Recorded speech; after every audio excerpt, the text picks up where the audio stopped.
Paige, you and Kyrie shared a moment there. Just what did that moment mean to you? It was pretty surreal. That's somebody who I've looked up to and has been my favorite player since I was really, really young.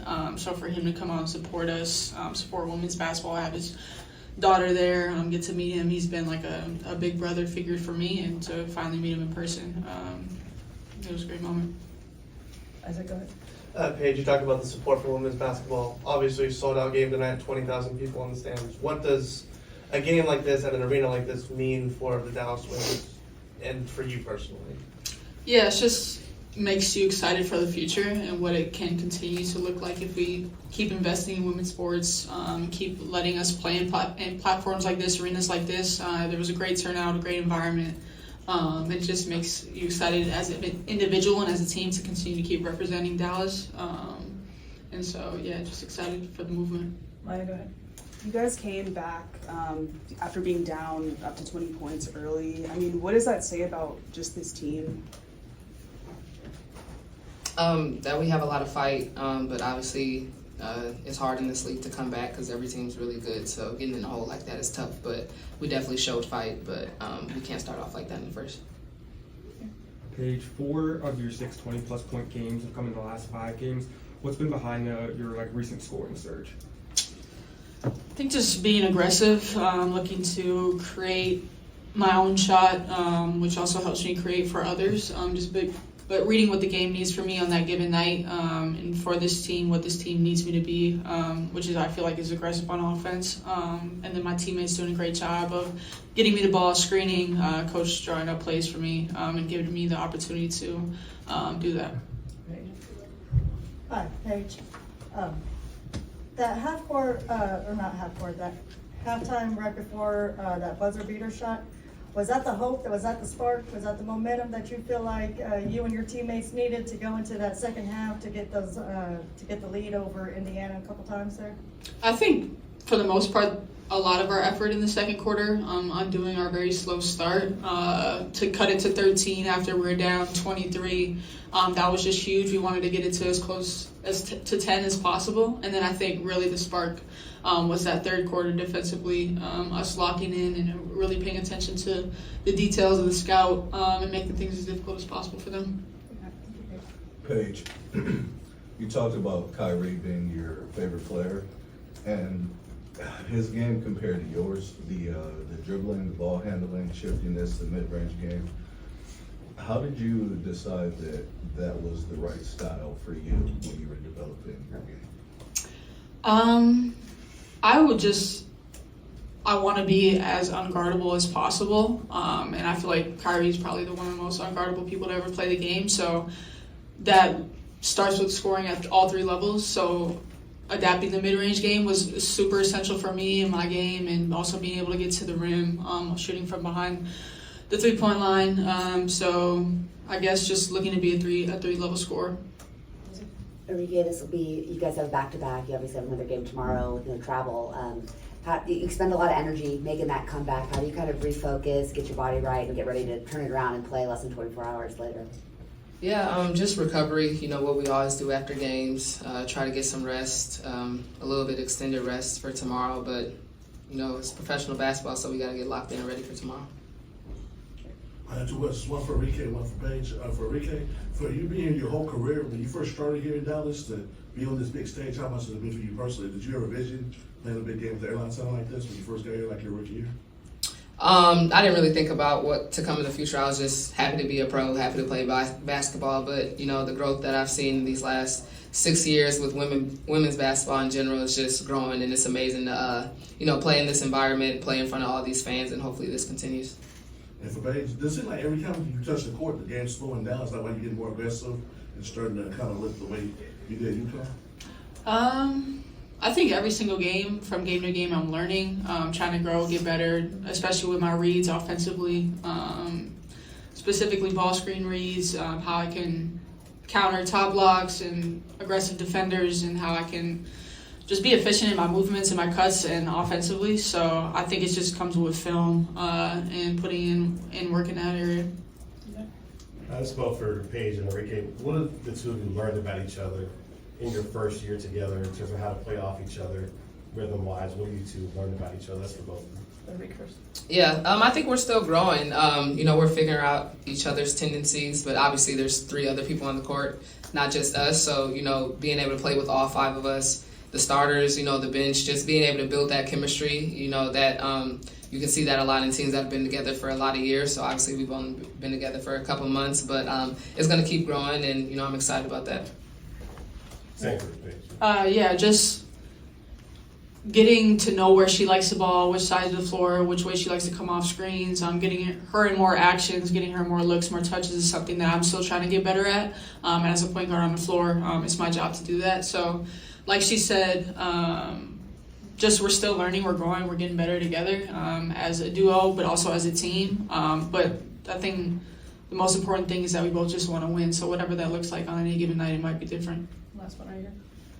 For the players, we talked to Coach this afternoon. He was made the point that whether Caitlin Clark played or not, there were a lot of star guards on this team that you were playing. Just your impressions of the game that Kelsey Mitchell had tonight and what difference that made. Yeah, it's like they definitely have 2 different styles of play. But in both, Kelsey Mitchell is obviously great at off-ball moving, coming off double screens, single screens, pin downs, zoom actions. She's really aggressive, and they look to play through her more tonight, obviously with Caitlin out. But they have great pieces up and throughout the whole roster, and they shot extremely well from the floor, and obviously a part of that is defensively, us trying to make things tougher for them, which I think we did a better job in the second half, but they're a complete team. Please, thank you. Thank you. Thank you. Thank you. Questions for Chris? Obviously, you're always looking to win, but what can you and the team take from a game like this when you make a massive comeback, you take the lead?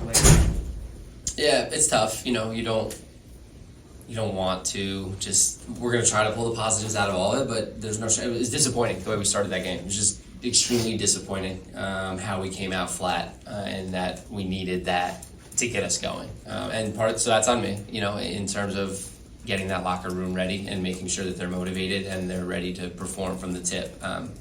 That being said, though, when you put yourself in a hole to scratch and claw, and to, again, our bench was just productive and a surge, and then the starters responded early in the third.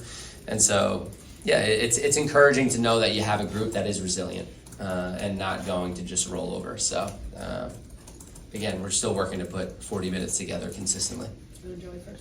Coach, looking at Aaliyah Boston, she's just so strong down low. It's really hard to defend. I'd love to get your take from the coaching lens. Just what makes her such a difficult force in the paint? Yeah, she's got that combination of strength and more quickness than you think, right? When she can get to her spots and she can power through you. I thought tonight she had some good counters as well and scored over her right shoulder a couple times. So the more, she continues to build that, the more, the tougher she's going to be to guard. But she's physical. She's a good screener. She just works angles really well and does so much work before the catch that you don't see that now puts her in positions to make easy, more efficient plays around the hoop. You talked yesterday about wanting to get out into transition and run against this team. They really bogged you down early on the offensive end of the floor, made you go late to the shot clock. Was that something they were doing, or was that, like you mentioned earlier, that you guys came out a little bit flat, or a combination of both? Yeah, I think our first transition basket was this one, the 3 at the end of the second quarter. That was our first transition basket. It's tough when you're taking the ball out of the hoop, right? They shot over 70% in the first half. So our challenge is, when we're not getting stops, can we still generate a tempo and a pace? But we just weren't able to do that. And it's hard when you have to go against a half-court defense the entire time. And their credit to them, their physicality bothered us, right? Like they just, our movement wasn't there, whether it was off the ball on pin downs with them top blocking, ball screens with them being a little more aggressive. They were just extremely physical and just kind of blew up our initial actions. So yeah, we've got to respond and find ways to loosen things up and be able to still get to space and still execute when teams are being extremely physical. But it helps when you can get stops and run and play more freely on the open floor. Case.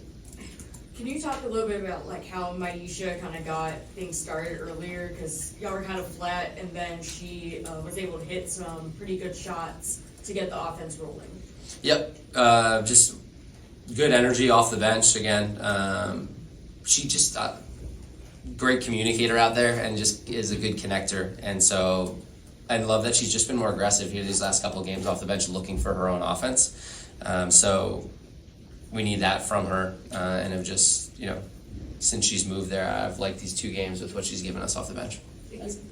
Coach, y'all came back from 23 down, as we've talked about, and it felt like, Paige's shot making, Arike got going late in the third with 8 in that little short burst. Y'all take the lead, and then over the next 5 minutes, Arike gets 2 shot attempts, Paige doesn't get any. Is there any focus on getting your star players more shots in the game's tightest moments? Totally, and that's on the coaching staff, but it's also on the other team is doing everything they possibly can to not allow those two to shoot the ball. So there's a balance there, right? It's tough when teams are being that physical. Can you still work to be able to make sure you touch the ball and get a touch? And then again, are we running the right actions to be able to help them? So it's a balance, but their physicality, their denials, for sure, it disrupted us most of the game. Chris, my question is basically building off your last answer. What, from your point of view, what happened after Paige hit those couple of buckets, Cornelia hits that bucket, everything is rolling, then the wheels kind of fall off. From your vantage point, what happened after that? Yeah, I think we fouled, and then, they just put their head down and got to the rim. Ari got to the rim there, Kelsey Mitchell got to the rim. I thought it was a 4-point game, and we got a miss and a rebound, and then we turned it over in the backcourt, and then Natasha Howard makes that in and makes it 6. That was kind of like a backbreaker there at the 3-minute mark, even, that if we just secure the rebound and make an outlet pass, now we're playing against a broken floor early. So just some, we couldn't get a stop down the stretch. What did we get? 2 stops in the last 4 minutes once we took that 1-point lead, and a lot of that was just them putting their head down, determined to get to the rim. So credit to them for making plays down the stretch. What do you think ultimately led to that slow start? Do you think it was just mental? What do you think was happening? Yeah, I don't know. I hate to, I don't want to, I don't know. I got to be better in the locker room and make sure that they're motivated. They've got to be better as a team and make sure that even though they felt it early, could we have gotten it back earlier and not let it balloon to this early 20-point lead? So not going to make any excuses. We've just got to be better. Okay. Hi, Coach. This is just a fun little question for you. How are you able to keep your man bun so together during high stressful games and packed arenas like this?